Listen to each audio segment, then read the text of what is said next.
Anne-Marie, est-ce que toi, tu pourrais nous parler un peu de ton domaine, ton parcours? J'aimerais ça, juste que le monde apprenne à nous connaître un peu plus. Parfait. Donc, moi, à ce moment-ci, bien, c'est ça. Je suis chez Tango Solutions RH, ça fait 5 ans. Donc, une entreprise qui, au départ, était principalement du placement temporaire de ressources. Maintenant, avec l'évolution du marché, tout ça, on s'est doté comme d'une offre de services un peu plus large, donc pour combler des postes permanents. Souvent, les entrepreneurs ou les entreprises, ils ont des postes à combler, puis des fois, on ne sait pas par quel bout le prendre. On le sait, il y a une pénurie de main-d'œuvre, c'est comme tellement pas évident, le marché de l'emploi en ce moment. Bien, ce qu'on vient faire, c'est appuyer ces entreprises-là, les entrepreneurs, peu importe les gestionnaires, pour faciliter. On se dit pas qu'on a la recette magique, là, tu sais, je veux dire, des candidats, des bons candidats, ça se trouve pas partout, tout ça, mais on a l'avantage de le faire 365 jours par année, presque. On ne travaille pas la fin de semaine, mais je veux dire, tiens, on le fait toujours. C'est notre avantage versus comme des entreprises, des entrepreneurs qui ont des postes à combler ici et là. Fait que nous, on vient les aider. Puis là, je me disais, bien, en plus de pouvoir aider au niveau du recrutement, il me semble que ça serait le fun qu'on puisse travailler aussi sur la fidélisation puis la rétention des employés. C'est là que on a développé une division en ressources humaines pour être en mesure d'accompagner les entreprises, notamment, bien, pour d'autres enjeux liés justement aux ressources humaines, le développement professionnel, des outils pour leur permettre justement de s'assurer que leurs employés restent plus longtemps, sont satisfaits en emploi. Puis, par la bande, on a développé aussi des services en gestion stratégique. Donc, on va aider les entreprises à faire leur planification stratégique, revoir leur structure organisationnelle, faire des diagnostics, aller gratter sur différents éléments. Puis notre force, je pense, chez Tango, c'est vraiment de s'assurer qu'on répond aux besoins du client. Il y a des clients qui ont besoin de certains outils précis, puis pour d'autres, que c'est comme pas du tout ça qu'ils ont besoin. Donc, on s'assure de justement pouvoir livrer la marchandise, si on veut, en fonction du besoin de l'entrepreneur qu'on a devant nous. Si j'ai comme Alex puis Julie, vous êtes 2 personnes totalement différentes qui gérez vos entreprises aussi de façon différente, même si vous êtes 2 rouges, parce qu'on est 3 rouges ici à cette table aujourd'hui. Oui. Je veux le spécifier. Mais, tu sais, reste que, tu sais, l'accompagnement que je peux faire chez Alex puis l'accompagnement que je vais faire chez Julie va être totalement différent parce que vos défis sont différents dans vos secteurs d'activité propres, mais aussi en fonction de la culture de votre organisation, de votre façon dont vous dirigez. Donc, on s'adapte vraiment à tous nos clients. Mais je trouve ça quand même assez intéressant parce que, Julie, je veux faire du pouce sur ce que tu as dit. C'est l'équipe que tu as, qu'il faut qu'ils te suivent pour être capable d'ouvrir une deuxième clinique.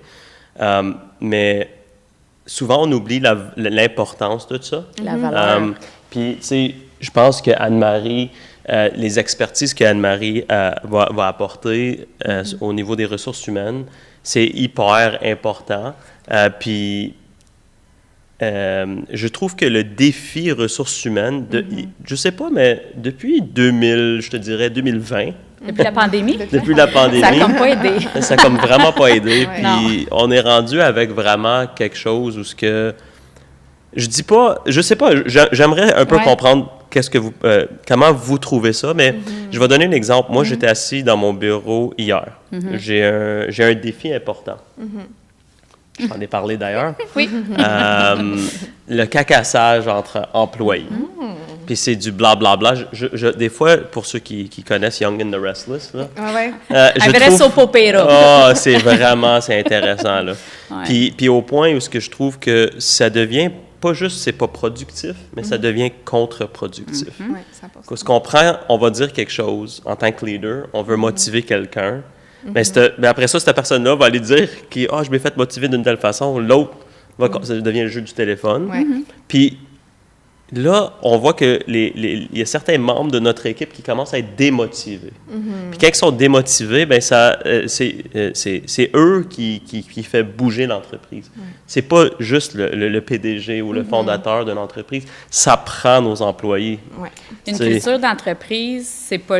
Oui, le dirigeant ou la tête directe, tu sais, les personnes qui sont dans le haut de la pyramide, on va dire les entrepreneurs, les hauts dirigeants, c'est ceux qui placent la table, qui permettent à une culture d'entreprise de se déployer, mais c'est clair que aussi c'est en fonction des employés, puis je vais dire des complices, des personnes complémentaires aussi de qui on s'entoure, qui vont vraiment forger cette culture d'entreprise-là. Ouais. Donc, moi, quand je suis arrivée, quand j'ai acheté l'entreprise Barbara Personnel, j'ai eu écoutez, j'étais pas dans les, comment dire, ça correspondait pas à qui moi j'étais. Tu sais, je me disais comment ça que j'ai travaillé à STO, j'adorerais ça, je suis fière, je reste une ambassadrice, j'ai travaillé à la Chambre de commerce, je suis une fière ambassadrice. Là, je suis comme dans une entreprise où est-ce que it's mine, c'est la mienne, je l'ai payée, puis je l'aime pas.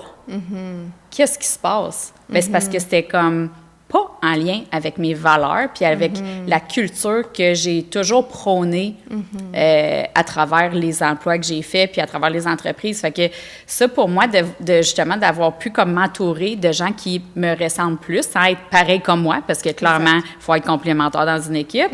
Si on était toutes des têtes rouges chez nous, ça fonctionnerait pas.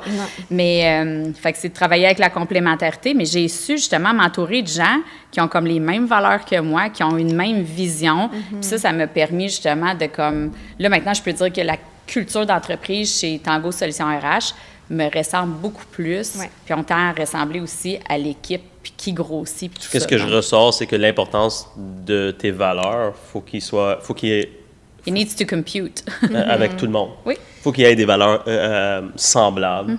T'as-tu déjà vécu quelque chose comme ça? Bien, justement, la semaine passée. Je me sens qu'Anne-Marie doit être le diary de toutes les PDG de l'Outaouais. Elle doit tout savoir, tout le monde. Et comme, oh my God, il y a des problèmes partout. C'est ça. La ressource humaine, c'est tellement...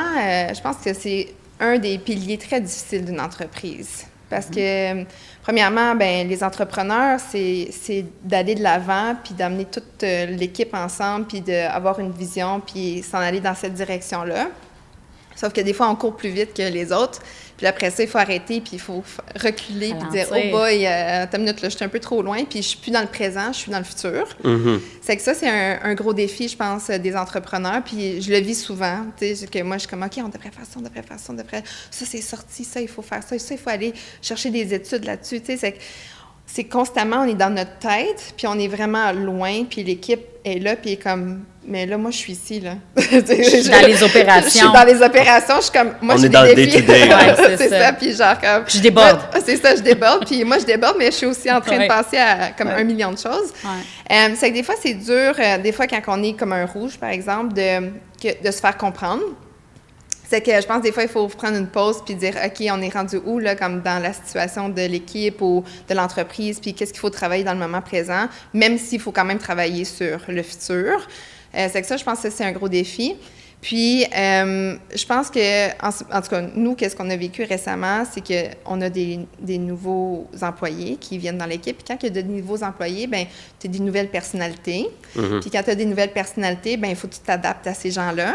Puis, des fois, les gens n'ont pas nécessairement l'expérience de vie. Puis, moi, qu'est-ce que j'ai réalisé? Tu as dit ça, parce que je vais faire du pouce après, mais je te laisse continuer. Non, je te laisse continuer, mais j'ai de quoi ajouter que j'ai eu dernièrement. C'est que l'expérience de vie, je pense, ça nous apporte, dans le fond, un peu de la sagesse. Puis aussi, des fois, des moments où tu dis « Ah, OK, comme ça m'est déjà arrivé dans le passé. » Donc, comment je vais gérer cette situation maintenant? Je pense que les entrepreneurs, en général, à chaque fois qu'on ne réussit pas ou on n'a pas accompli quelque chose, on est dans le self-reflect, puis on se dit « Comment que je vais faire pour plus que ça l'arrive? » Puis, à ce moment-là, on travaille constamment sur soi-même pour s'adapter à 1 million de situations pour passer au travers, dans le fond, nos défis. Mais c'est pas tout le monde qui va faire de la réflexion sur soi-même. Ils vont penser qu'ils ont la raison ou que leur raison est la normalité. Mais c'est que tout le monde a, dans le fond, raison. Tout le monde a leur perception des choses qui ont, dans le fond, raison. Mais est-ce que tu as pensé à la perception des autres? Puis je pense qu'une fois que tu comprends un peu ça, bien à ce moment-là, ça te permet d'avancer, de dire « Oui, tu as raison pour ça, mais est-ce que tu as pensé à cette situation-là qui aurait pu être perçu d'une autre façon pour quelqu'un d'autre. Puis après ça, ben avec la raison puis l'apprentissage, à ce moment-là, tu permets de passer au travers des nouveaux obstacles ou des défis d'entreprise ou des défis de ressources humaines. C'est que pour nous, je pense, récemment, le défi, c'est que, tu sais, j'ai des jeunes personnes qui sont arrivées, ils ont moins d'expérience, mais ils sont extrêmement intelligentes et douées.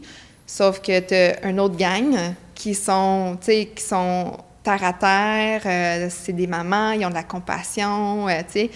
Puis à ce moment-là, tu as deux sortes de personnalités. Ils sont très responsables. Oui, responsables, évidemment. Puis après ça, tu mets deux sortes de personnes ensemble, puis tu es comme, mais tu sais, si tu es habitué d'être toujours dans la perfection puis encadré, puis qui est une belle chose à avoir, d'être extrêmement perfectionniste, des fois, tu peux oublier l'aspect social puis connectivité. Mm-hmm. Puis des fois, il y a des gens qui cherchent la connectivité aussi, puis ils ne cherchent pas nécessairement la perfection. C'est que je pense que c'est là qu'il faut se dire, on a tous besoin de tout le monde pour être la meilleure équipe au monde, tu sais. Donc là, à ce moment-là... Il faut accepter les différences. Exactement, accepter les différences. Puis à la fin de la journée, je pense qu'il faut juste savoir c'est quoi notre but objectif. Notre but objectif pour nous, c'est d'aider nos patients, d'être là pour eux, puis être dans l'excellence qu'on est déjà, parce qu'on est vraiment, vraiment bon. Je pense pas pour ça qu'on s'en va en croissance. Mais aussi, il faut pas oublier qu'il faut avoir la compassion l'un pour l'autre. Puis des fois, tu sais, on est très dans l'égocentrisme, puis on oublie qu'il y a comme plein de personnes autour de nous qu'il faut aussi prendre soin d'eux. Mm-hmm. Puis une fois qu'on est dans la compassion, je pense qu'on a plus de respect puis on a plus d'humilité. Des fois, bien, on oublie ça dans une société où en ce moment, ça va pas nécessairement super bien. Tu sais, nous, on le voit avec nos patients, on le voit dans la politique, on le voit comme un peu partout que c'est difficile. Puis quand tu absorbes cette énergie-là, sans s'en rendre compte, tu deviens un peu négatif ou pessimiste. Il faut pas oublier que, tu sais, notre rôle à nous, c'est vraiment d'aider. Donc, si nous, on est dans la négativité, bien, sans s'en rendre compte, les gens vont le ressentir. Puis là, à un moment donné, bien, ça fait des boules de neige, puis ça l'explose, tu sais.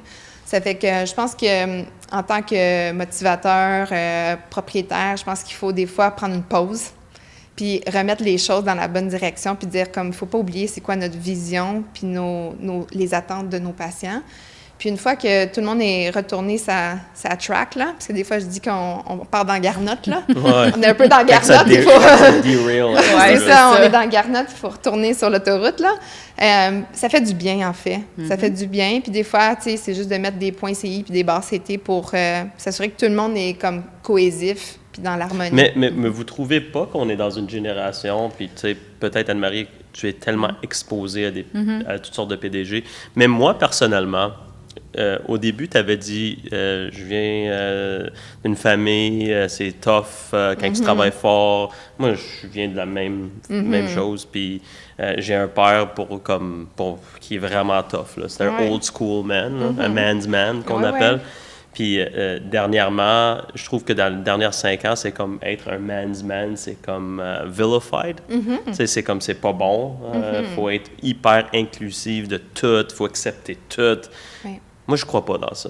Okay. Puis je veux être honnête, j'y crois pas. Je sais tellement que tu y crois pas. Ouais.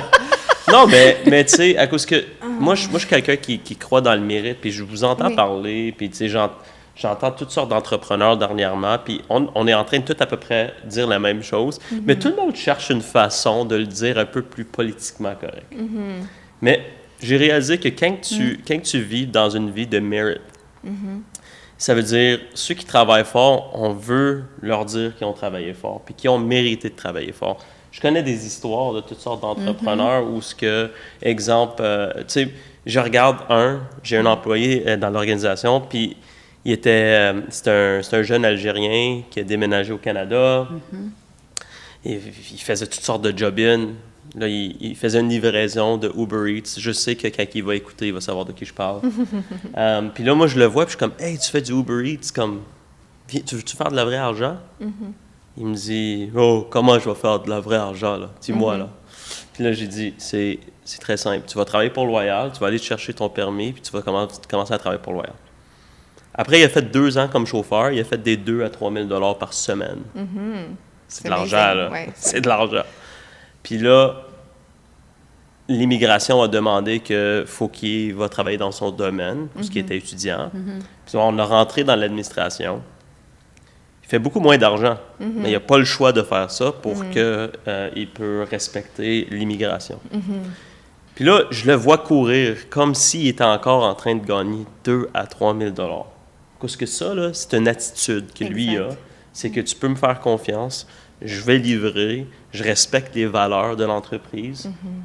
Mais il croit en ce, en quoi, tu sais, il croit aussi en ce dont il fait, puis ce qu'il apporte à l'organisation aussi. Je veux dire, il voit la réalisation de ses efforts, j'imagine. Absolument. Puis moi, je veux pas vivre dans un monde où ce que je ne peux pas dire que tu es le meilleur, puis c'est toi qui es en première place.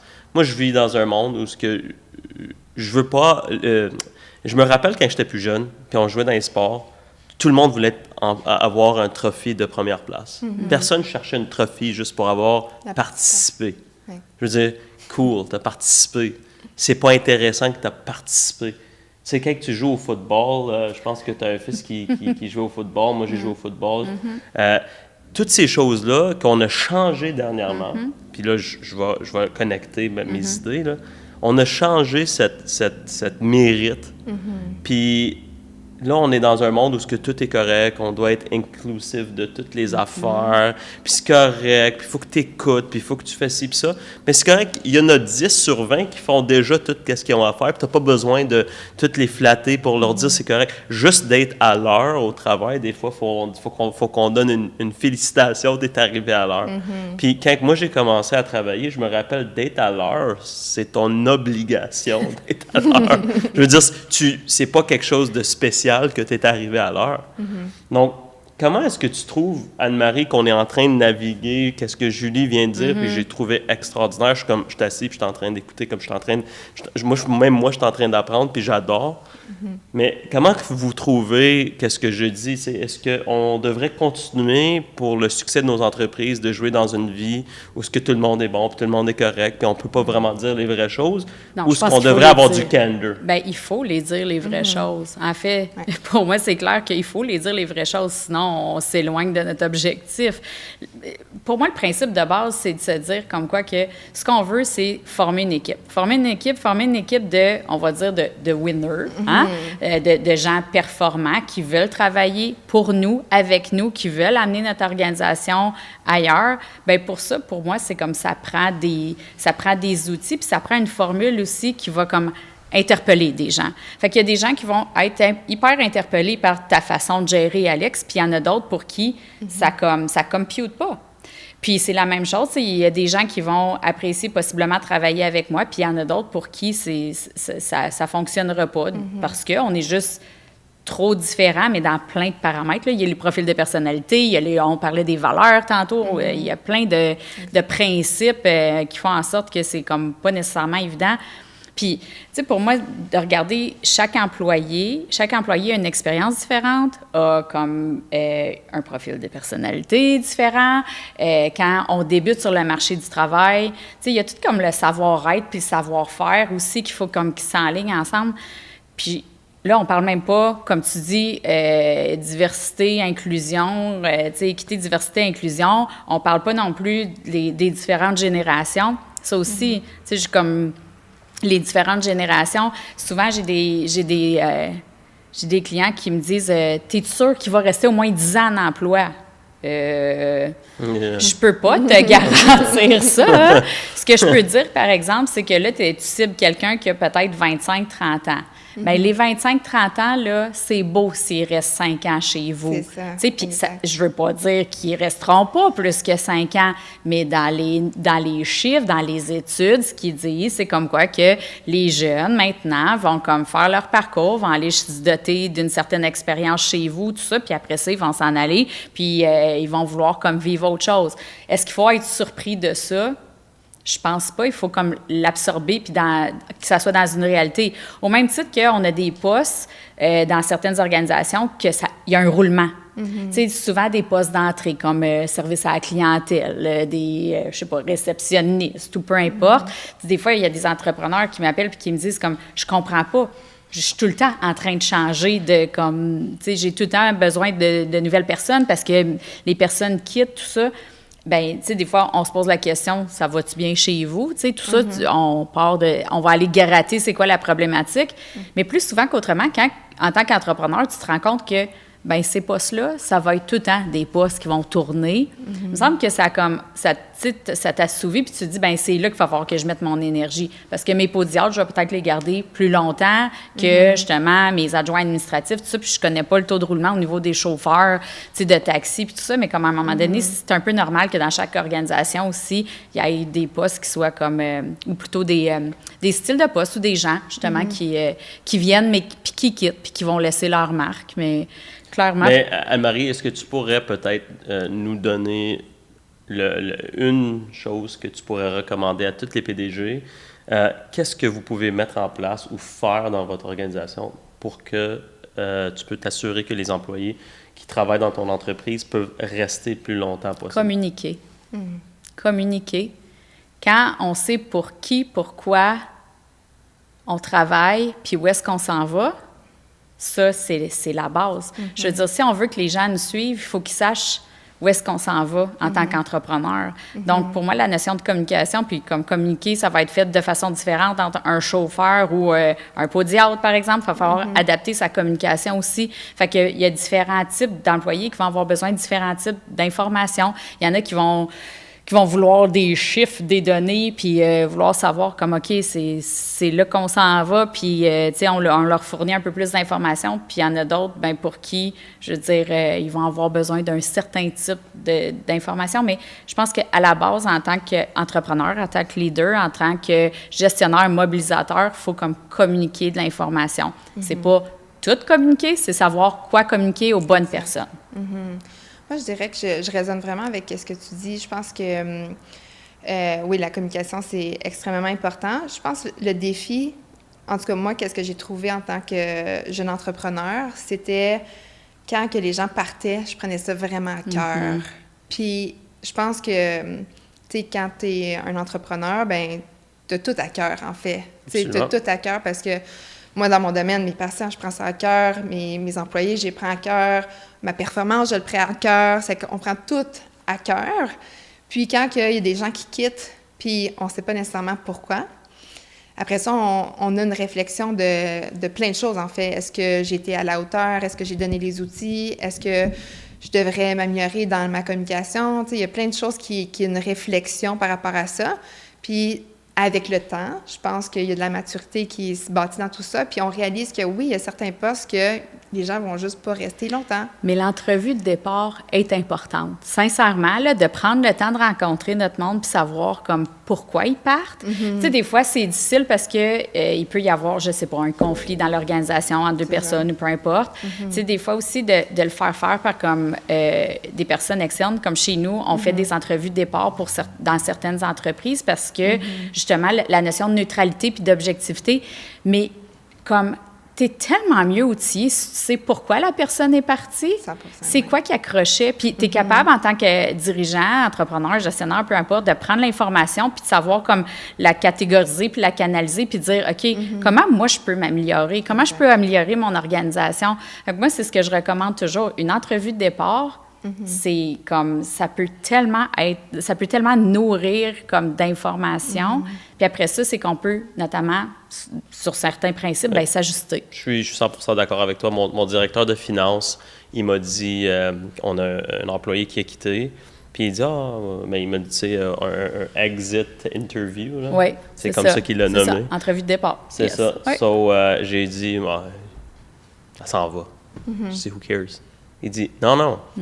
Il dit, on veut savoir pourquoi. I'm like, who cares, man? Like, comme elle est partie, trouve la prochaine personne, we gotta go. Tu sais. Oui, parce que il est déjà comme... Je suis déjà ailleurs, ouais. C'est ça, exactement. Tu sais, j'ai dit, come on, like, tu sais. Puis là, en tout cas, finalement, il dit, Alex, fais-moi confiance. Je pense qu'on a besoin d'un peu plus de ça dans l'organisation. Donc, il s'est assis avec, puis, tu sais, elle a sincèrement nous a répondu des questions. Puis on a réalisé que il y a beaucoup de petits irritants qui étaient dans l'entreprise qu'on aurait pu corriger. Puis c'était une très bonne employée qu'on ne voulait pas perdre.